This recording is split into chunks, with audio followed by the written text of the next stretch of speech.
Could you talk a bit about the origins of this exceedingly ambitious multi-part project, both maybe practically and aesthetically speaking? You could talk a bit about that, please. Yes, I can. Though I'm a little bit puzzled by the fact that you're here while the film is playing, so it's a paradox.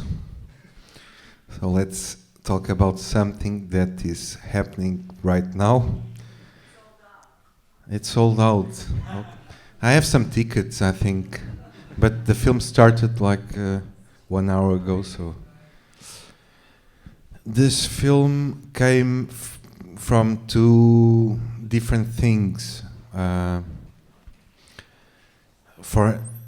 I think that when I was 12, I discovered at my parents' house a book called Arabian Nights. And this book was amazing. I thought it was amazing. I never get to the end of the book because it's a very big one. And I'm a slow reader. But since that moment, I kept returning to that book, and what I thought amazing in that book is that it was like a labyrinth of stories, and it's changing. What was amazing about that book, it was like endless possibilities of fiction. In a story you have another story, and inside that story you have stories coming, and so it was incredible. It gave me vertigos, and so I kept reading the book till this moment. And one day I know I will finish the book, but I didn't yet. But I made the film in between, which I'm really happy. And it's not one film, it's 3 of them. And so I've always wanted to make a film that where I would work with the sensation of reading that book. That's what I'm bringing to the screen, is not the tales that appear in that book, but it's the sensation I had while I was reading that book. And on the other hand, in Portugal, in the last few years, there was a new reality. People got poor, much poor, and things got much more wild, because we are suffering from an economical crisis and a social crisis attached to that. And I thought that at that moment, there were stories really happening that had this kind of very extreme dimension, very wild things, very absurd, very sad, very comical sometimes, that I could associate with the wild fiction I discovered in Arabian Nights. And so I said to myself, okay, let's do a film that it's a collection of tales, where there is still this pleasure that brings us together into make us enter a theater to see films, to be amazed by what happens, by what the characters do. And at the same time, let's do a portrait of the Portuguese society nowadays.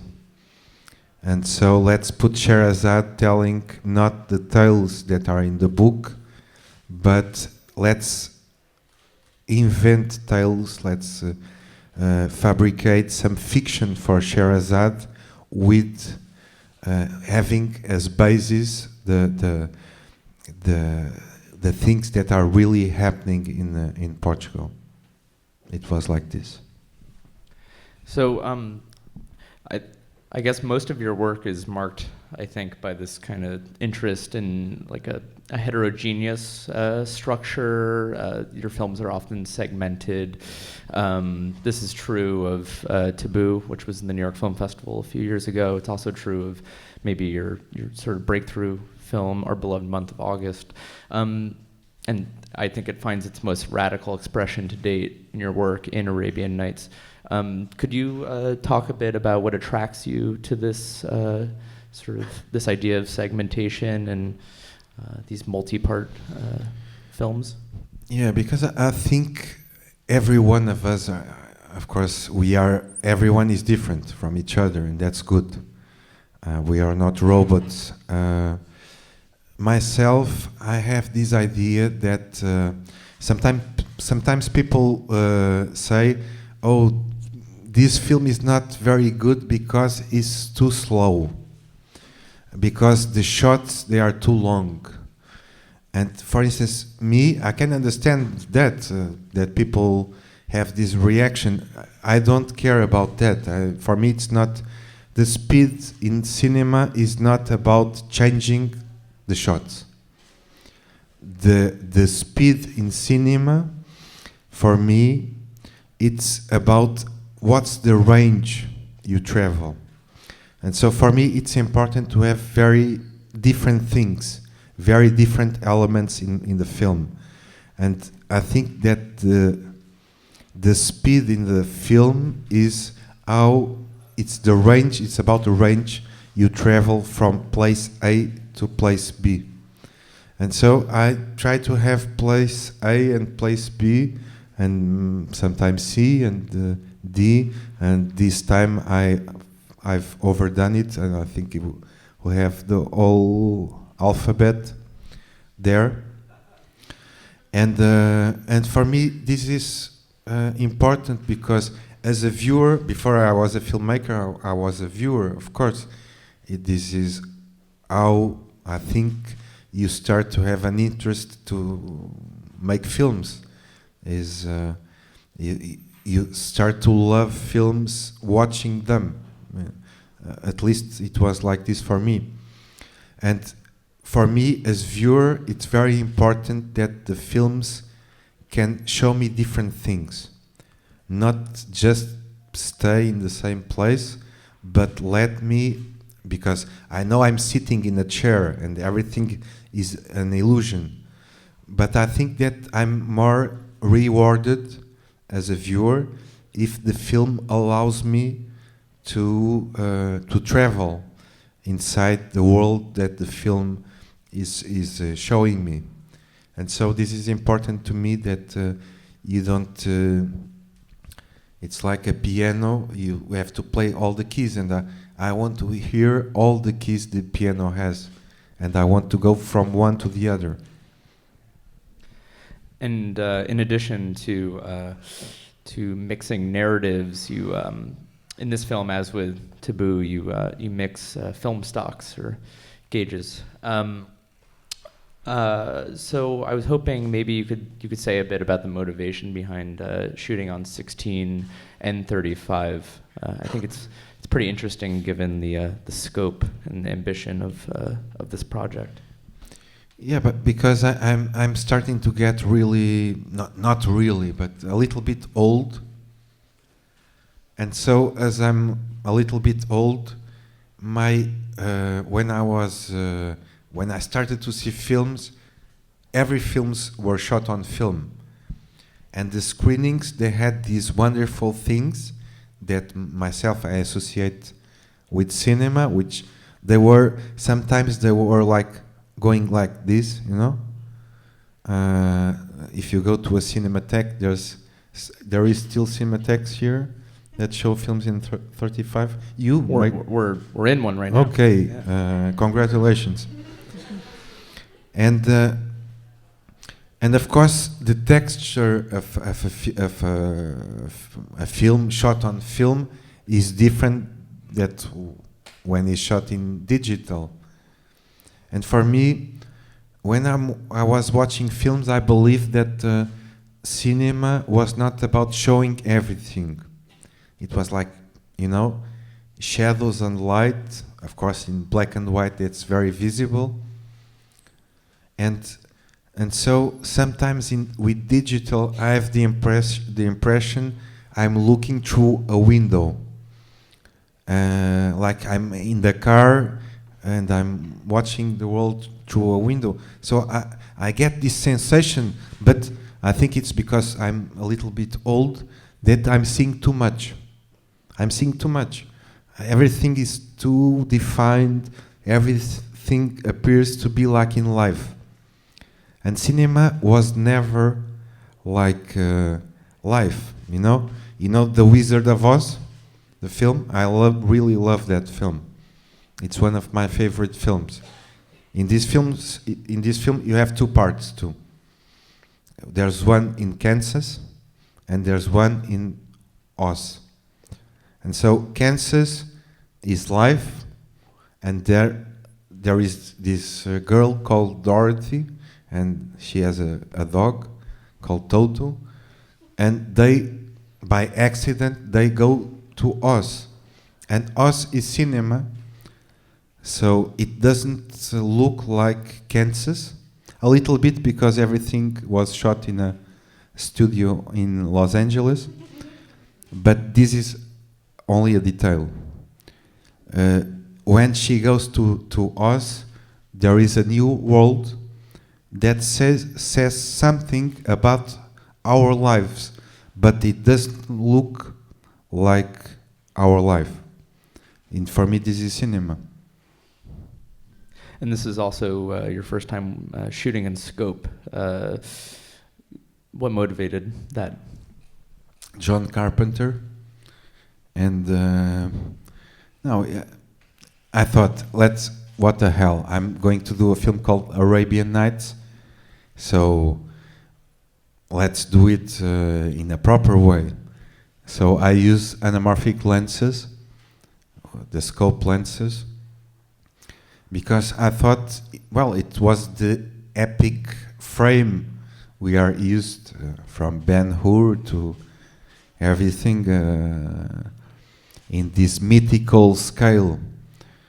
Though I used a film which is 16 millimeter, and 16 millimeter, it's like the poor version of in film. It's like a downgrade from 35. So it's more mess. It's a little more. It's less defined, more blurred, with more grain. And when you shoot with anamorphic lenses, it gets the double of this. So it's the double size of the grain. It's 2 times more less definition. And so having this epic format, a frame, and but using at the same time the poor film stock, for me was interesting because it was Sherazade telling stories about this poor country, and so I thought it made sense to me. And there's also a kind of relentless play with genre. I mean, this Arabian Nights is comprised of 3 volumes, but it contains many films in a way. And there's a western, there's a legal, tragic comedy of sorts. There are all these different types of films. I'm wondering how you approached how you skipped around from genre to genre. It was not. I could recognize this cinematographic universe in these films, but would never be our. We didn't talk about that. So, for instance, I think that the first level when we are making a film, when I am making a film with the crew, is to try to understand what we have in front of the camera. Who will play, what kind of places we are going to shoot, and try to film that in a good way. What is film that in a good way? I don't have any idea. It's very intuitive, but we have the sensation that we have people engaged in front of us, and we have to put them doing things that are appealing, and that they don't look very silly doing these things. And then you can recognize, this guy walking into this landscape, he looks a little bit like John Wayne. But it doesn't appear in the beginning. It's not, let's do the Western. It's us or me, we have the sensation that this is recognizable in the world of cinema. Then again, I have a very bad memory. It's true. So I mix every film. I've seen lots of them, but everything is a little bit mixed in my head. So that prevents me to make a cinema that I'm not much fond of, which is like doing quotes. Doing quotes in cinema is like a game that to make pleasure to the viewer, saying, have you recognized this? This is this scene from this film, so we are all clever, and let cheers to that. And I think that is a little bit, doesn't go too far. It's easy. And thanks God, I don't have a very good memory. So sometimes I'm seeing a film and I say, Jesus, I've stole this from this film, and I didn't have any idea of that. So I just get this. I just have this general impression of films and of how John Wayne walked when he was going next to his horse or something, and I can recognize that when I'm shooting, because when we are shooting, we are also like the first viewers of a film or of fragments of a film that doesn't exist. And so for me to decide if the shot is done or if I have to make another take, it's really like a viewer watching a film and saying, okay, this is good, let's move to another thing. And sometimes it doesn't look good, so it's a bad film, so let's do another take. One thing that I think is very interesting about Arabian Nights is its status as a kind of political film, or at least that's what much of what's been written about it has gotten at. On the one hand, it's kind of a work of journalism that you've transfigured into art.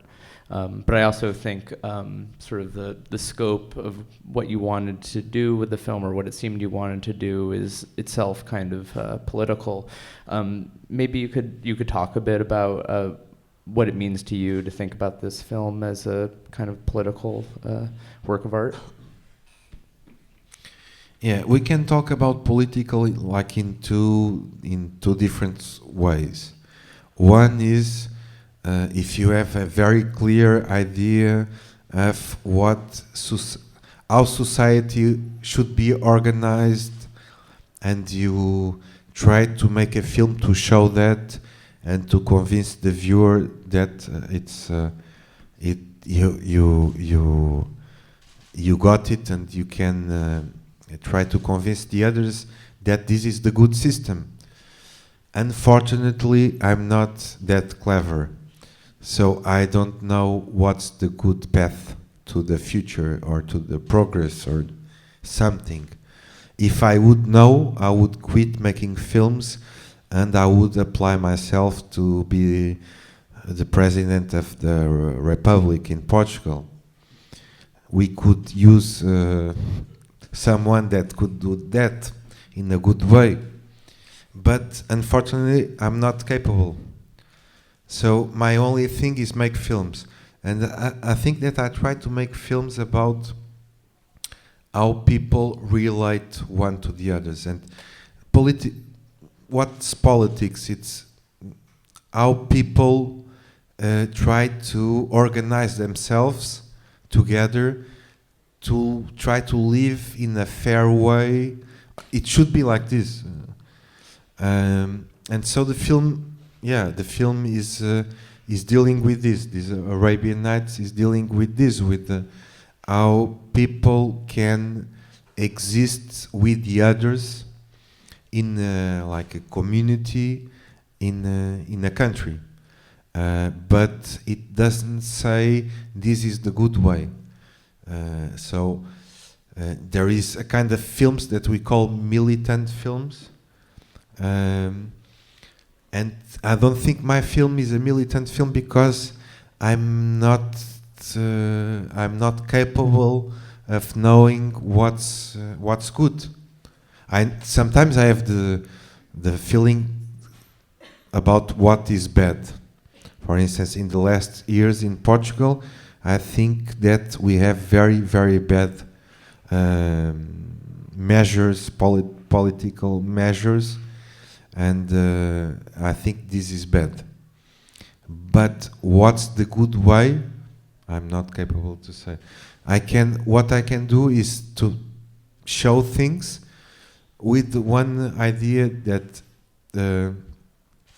we have to show what is happening, and sometimes giving voice to people that are living certain situations, and normally they don't appear in the media, and we can invent a place for them in a film, but we can also invent a space for the things that come from our fantasies, because I think that our fantasies have a very big connection, a very important connection with how we live.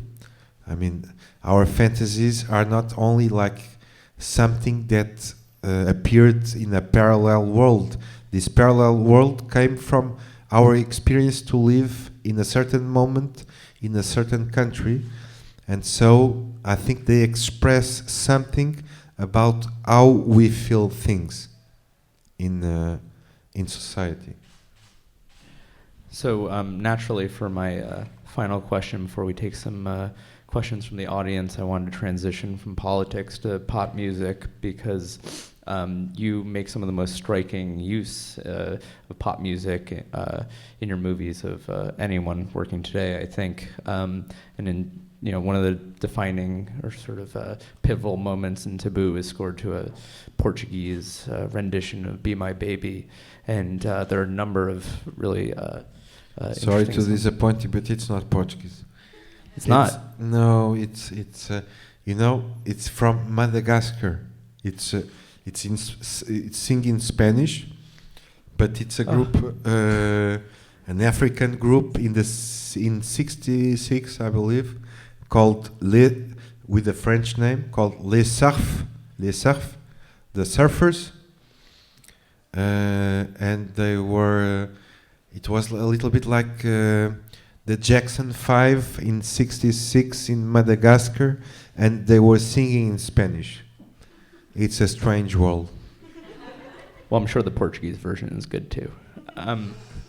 But could you talk about how how it occurs to you to incorporate a song into your films? It's always different. It's like how come you invent this character in this particular moment of the film, and songs are one of the elements we can use on the film. And I'm very attached to this idea of popular culture, and the songs are something that we share. We recognize the melodies, and from very different countries we know these songs, and I think it's what interests me in having songs.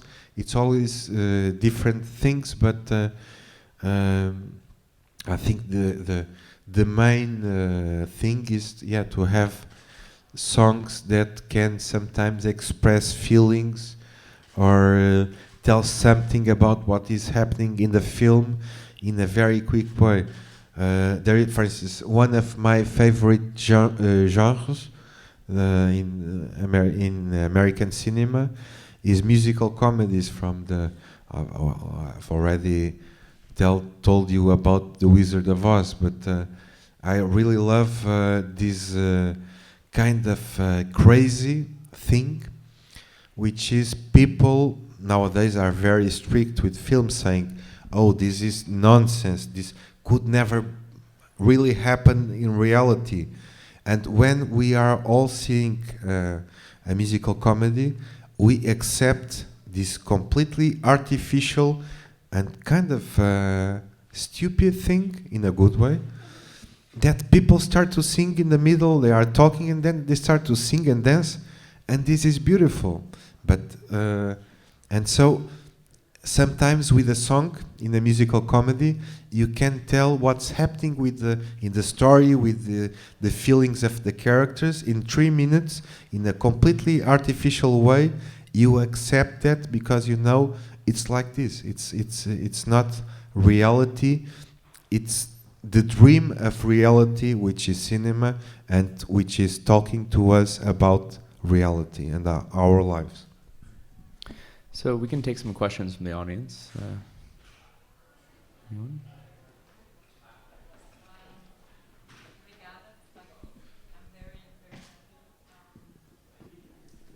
With you being here. My question is more regarding your characters. How do you work? What inspires you to create amazing characters? Because all your movies, that's something that I can take out of your movies. And so my question is more like, what inspires you to create them? I don't know. It's everything. I think it's my life and what I try to put things on my films that I can be attached to, even if the characters are bad, if they are bad guys. Even bad guys, I don't think that they are. I don't achieve to put them as the devil, because I don't believe in the devil. I'm sorry. I have to excuse myself to the devil, but I don't believe in him. And so I think everything, it comes from my experience, and my experience is what I lived. And as I said, I'm starting to be old, and so I lived some things, and also, of course, the songs I've listened, and the films I've seen, and the books I've read, and the people I loved, and it's everything. It's our life, and so you and the idea that you have to put to give birth to a person that does not exist. It's a character in a film.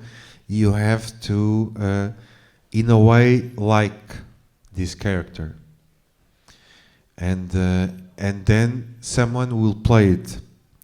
And so I think it's very important. I don't know.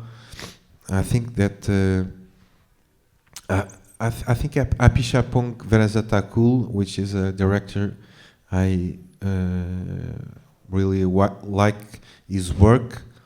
He said once that he defined like a percentage of how I don't know, it was like 50, but I'm not sure.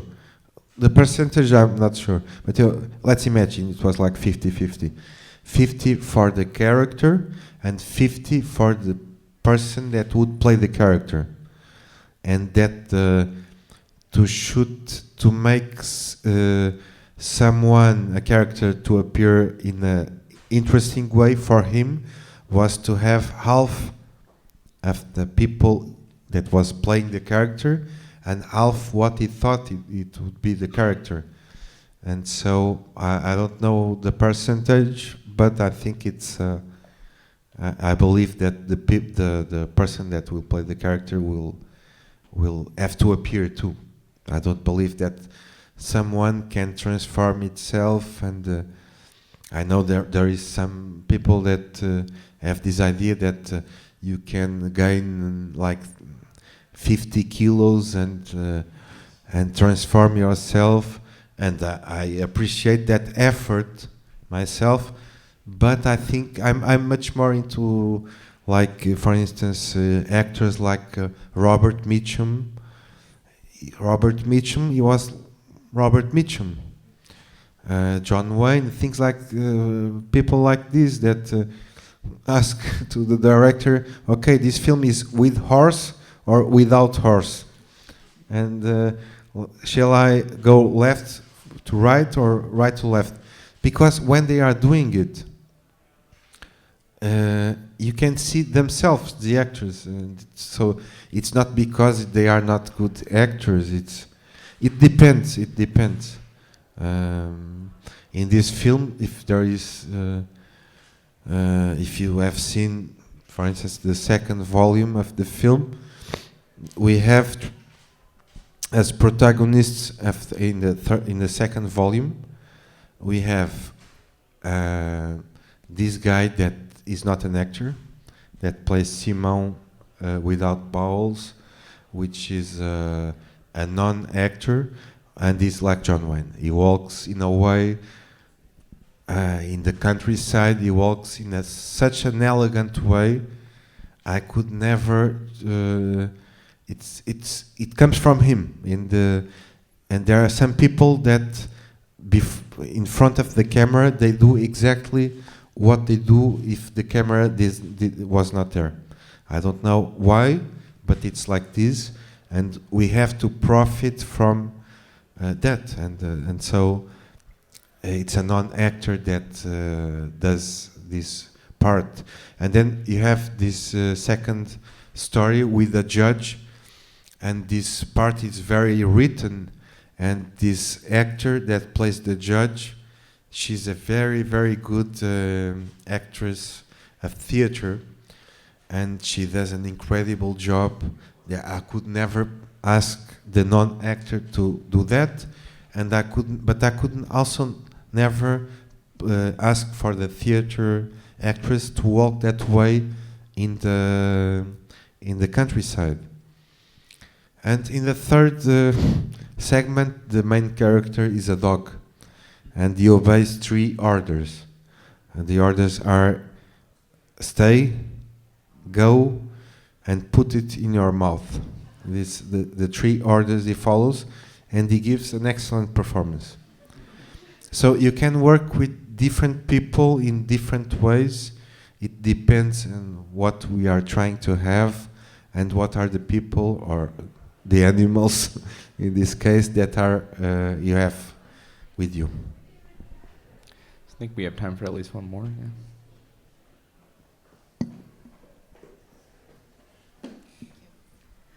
A couple of years ago, you wrote an op-ed that was published in Portugal called "Portuguese Cinema is in Danger." Can you talk about the effect of the economic crisis on cinema? Can you talk about how things are now and how the economics affected your own filmmaking? I'm a very lucky guy because for instance, in this film, I didn't depend on. I think that the majority of our fundings were not Portuguese. So, and I can do that because I didn't start at this moment. I think that it's much more tough for people that are starting in this moment in Portugal, because today it's much more difficult. There is less money. So for you to understand what's happening, normally in Portugal we do every year like 8 feature films. So there is only the possibility for 8 film directors to make 8 films, and I think that it's quite remarkable that because this year it's not so different. I'm going to that part, but this year it's not so different from before, and I can explain why. But normally we don't do much more than 10 films from like in decades. And I think it's quite remarkable that without, I mean, it's not so many films, no? Let's face it, and some of them are visible. I mean, they are not making much money in the box office, like myself, but they are shown around the planet, and so I think this is quite amazing, and I'm proud myself to be someone that film inside this system that allows film directors to do personal films, which of course it's much more difficult in systems where you have more money. When you have more money, you have to try to make a little bit money in the box office too. And as Portugal has a very little market, so there is almost no possibility of really making money. Of course, there are exceptions, but they are not usual, and of course there are exceptions. But and so normally no one expects a Portuguese film to make money, and so they say, "What the hell? Let them do whatever they want." This can give, of course, very stupid films, because liberty is does not assure you to have a good film. But if there are some people that have some skills or can have something to show and to tell, of course they can gain something with freedom. And even if this freedom comes from the fact that it's like a collateral effect, a good one, a good collateral effect about not having money. We don't have money, it's not possible to make money in the box office, so at least they can do very personal films. And when it's good, it can be good in a very unique way, because you did whatever you want to do, and there was no one saying you have to shoot this very famous actress or my daughter or my cousin or this you have to shoot someone in red, because red in the statistics we have understood that red is really selling well, so let's make a red film. And we don't have this, but the relationship between the crisis and in general and cinema is not so direct, because we have a lot of cinema, and so the money for the fundings in Portugal for supporting the production of films comes not from the general budget of Portugal. It comes from, I don't want to get very technical, but it's money that comes from TV channels, cable operators, phones company that benefit from audiovisual transmitting, and so they are giving money, they are obliged to give money to the Portuguese Institute of Cinema, and we still have that in Europe. In almost every country in Europe, we have these institutes of cinema that raise money to give for production, because there are films that cannot exist only with the market, with the rules of the market. Unfortunately, I think that's all we have time for, but come back in December, see all 3 volumes of Arabian Nights, and Miguel, thank you. Thank you very much.